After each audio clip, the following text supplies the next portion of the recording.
Classics is sponsored by WCBE 90.5 FM, Columbus, Ohio. Produced by John DeSando, Cinema Classics can be heard online at WCBE.org and Thursdays at 8:01 p.m.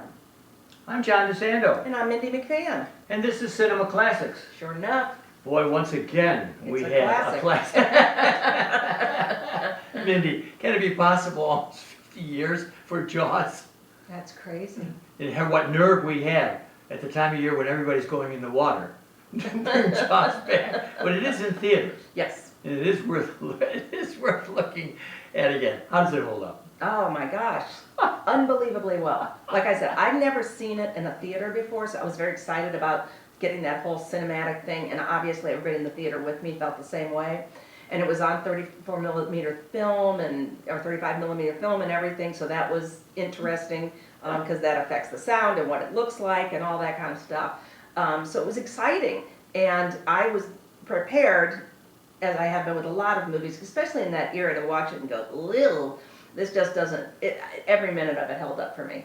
Every minute of it. And it looks beautiful. Uh-huh. I think it had the big Panavision stuff, so it's always beautiful in a theater. And you know, you're reminding me, before we get actually into the film, that that's a tune we've played before many times. The theater experience is the better experience. Oh, good God. This is yes. available on Amazon, Mhm. and you can get it. I got it to refresh myself, Right. but I'd already gone to the theater to see it, and I was with you. I'm saying, that was really, really good. It wasn't even corny. No. And, No. and for me, see how this registers with you.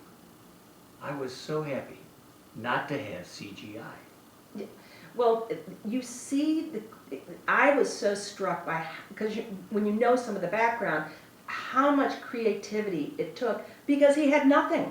I mean, the dependence on sound, the dependence on light, on how he was going to manipulate all this. I mean, that stupid shark that drove them so They insane. had 3 animatronic Yeah, sharks. and it was an absolute cluster the whole time. But that's not what the movie was dependent on.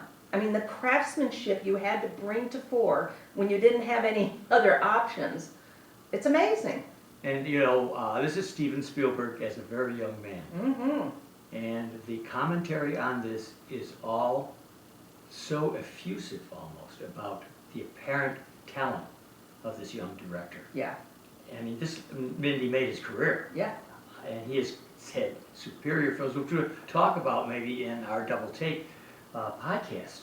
But I'm just astonished at how well he did with how little, right? Yes. I mean, next to nothing. Compared to today's standards, he had nothing. He had John Williams, Oh, you know? there you go. I mean, because the sound of that movie is so important for every single moment of it. Not even beyond John Williams, the sound, even the sound of a fishing reel.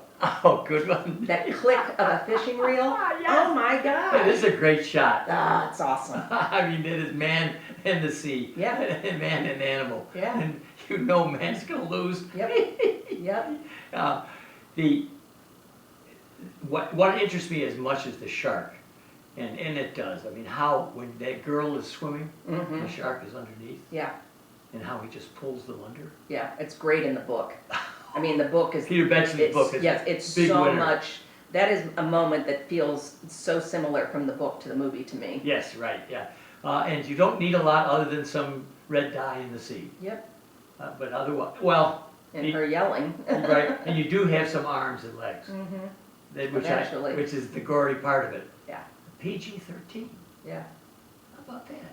Yeah. I think it's a little gorier than PG-13, but I'm told I don't watch those parts. I tend to close my eyes, which I got greatly chastised for by my son. But yes, but I guess it's all relative. I guess if there's not I presume it's different if there's not weapons involved. I'm guessing. yeah, I can't I don't figure know. either. I think it's arguable Mm-hmm. as to whether it shouldn't have been something more than Right. PG-13.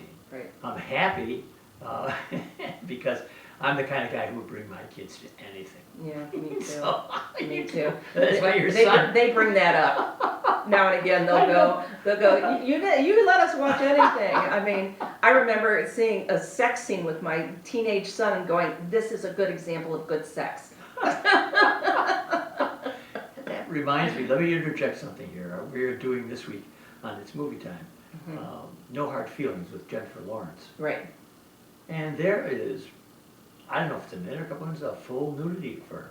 Really? Yeah, I am really, I can't express to you, and I try to put it in my review.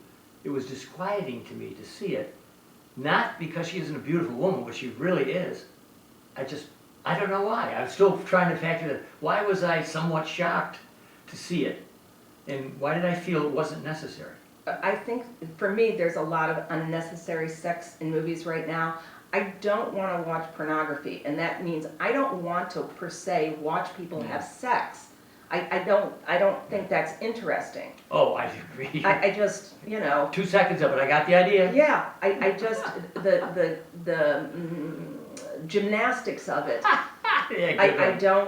don't find Yeah. that, it doesn't for me, unless it is some specific thing that I'm not thinking of right now. Right. As far as the plot goes, I don't like those things jammed Yeah. in there. Yeah, and well, she's attacking some rowdies who are stealing their clothes from the beach. And it's good, and it's not good. I don't know. Anyway, that's Yeah. probably a topic for another day. It certainly isn't, there is no nudity in Jaws, No. as far as I know, unless Only the dead shark does his own business. pieces. You know, right. Talk to me about, let me give you his name, about the mayor businessman, which Murray Hamilton, who also appears in Graduate. Oh, He's yes, the he father. does. Yes. Yes, he does. He's really, really good. I'm always struck when I see him do this.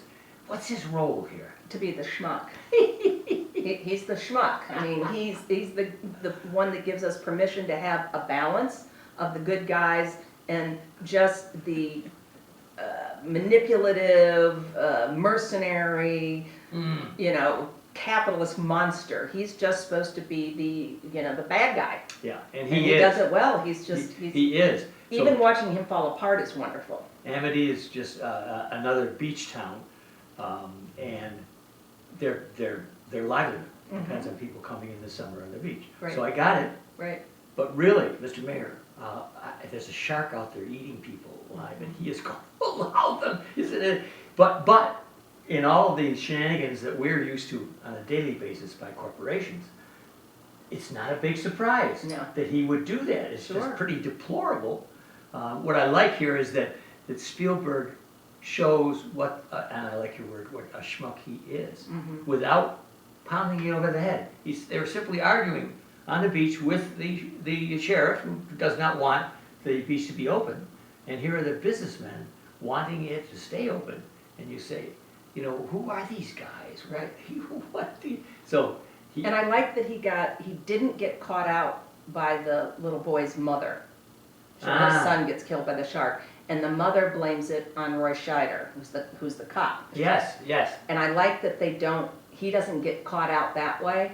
His own conscience eventually catches up with him, and he Yes. starts to flip out and fall apart at the hospital because he realizes what he's done. Yes. Nobody holds him accountable. He holds himself Yes, accountable. excellent, yeah. So it was nice to watch him Yeah. really suffer. Scheider's character is so interesting to me because he hates the water. Mm-hmm. He won't even go near it. Yeah, But like many of us, he has a job to do. right. You can like it or not, you have the job to do.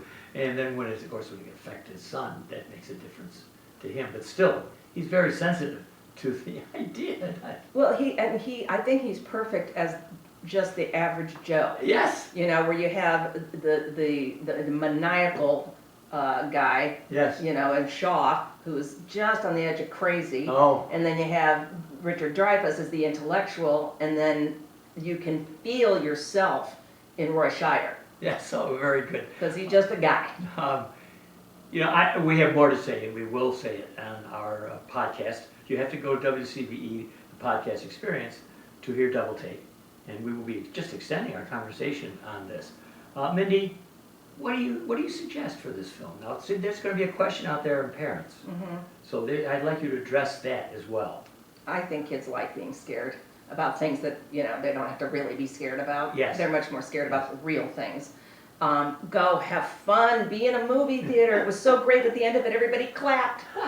Our friend John D. Loretto, who is a shark enthusiast, And largely because of this, he's very impressed with this film as a young man, but he won't go in the water because of it. Really? Yes. Yeah, I just wear my seatbelt, that's how I stay safe.